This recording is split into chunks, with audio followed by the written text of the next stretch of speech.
សួស្តីប្រិយមិត្តក្នុង LINE សង្គម Facebook ទាំងអស់គ្នាថ្ងៃនេះខ្ញុំចង់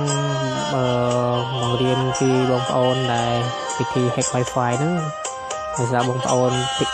ลิปខ្ញុំពីមុនហ្នឹងគាត់ hack មិនបានអញ្ចឹងคลิปនេះខ្ញុំនឹងបញ្យល់ឲ្យបានក្បោះក្បាយអញ្ចឹងបងប្អូនជាដំបូងបងប្អូនឃើញនេះ Wi-Fi ដែលខ្ញុំ connect ហ្នឹងនៅខាងលើតែខ្ញុំចង់ hack នេះhome 168ហ្នឹងខ្ញុំបានស្គាល់ password ទេអញ្ចឹងយើងត្រូវតែចូលទៅ hack ហ្នឹងគឺយើងចូលទៅ download កម្មវិធីមួយដែលចេញក្នុង Play Store គឺមានឈ្មោះថា WPS Connect ហ្នឹងហើយសូមបញ្ជាក់ដែរលុះត្រាតែទូរស័ព្ទយើង root ជាមុនសិនអញ្ចឹងទូរស័ព្ទយើង root ហើយយើងអាច hack បានហើយក្នុងការ hack គឺសង្ឃឹមតែ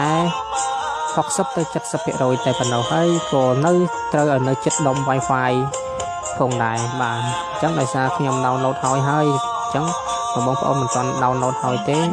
សូមបងប្អូន download យកមកប្រើប្រាស់អញ្ចឹងយើងបើកចូលទាំងអស់គ្នាមកយើងចុចខាងឆ្វេងជិនក៏សំទៅខាងស្ដាំជិនខាងលើហ្នឹងវានឹង scan ចេញឈ្មោះ Wi-Fi ម្ចាស់ Wi-Fi អញ្ចឹងខ្ញុំចង់ hack home 168ហ្នឹងណាខ្ញុំបានស្គាល់ password ទេអញ្ចឹងក្នុងការ hack លាល់តែយើងចេញ pin 3អញ្ចឹងមកយើងអាច hack បានតែសង្ឃឹមតែ 70% ទេមិនដល់ 100% ទេយើងត្រូវការ hack ហើយយើងចុចលើ try pin បាទពេលនេះវាចេញ password មកហើយនេះ 1.11.12 ហ្នឹង 13 ហ្នឹងគឺជា password របស់ឈ្មោះ home 168ហ្នឹងបាទអញ្ចឹងសូមបញ្ជាក់ឲ្យច្បាស់ក្នុងការ hack ត្រូវតែឲ្យនៅចិត្ត Wi-Fi តែមិនមែនតែអញ្ចឹងយើងត្រូវចូលទៅកន្លែង setting ហើយចូល Wi-Fi អញ្ចឹងយើង copy password ហ្នឹងមកយើងយកមកផាសកន្លែងហ្នឹងមកបាទហើយយើង connect វាទៅហើយក្នុងការយើង hack បានបាទពេលនេះវាប្រាប់ឲ្យថា Wi-Fi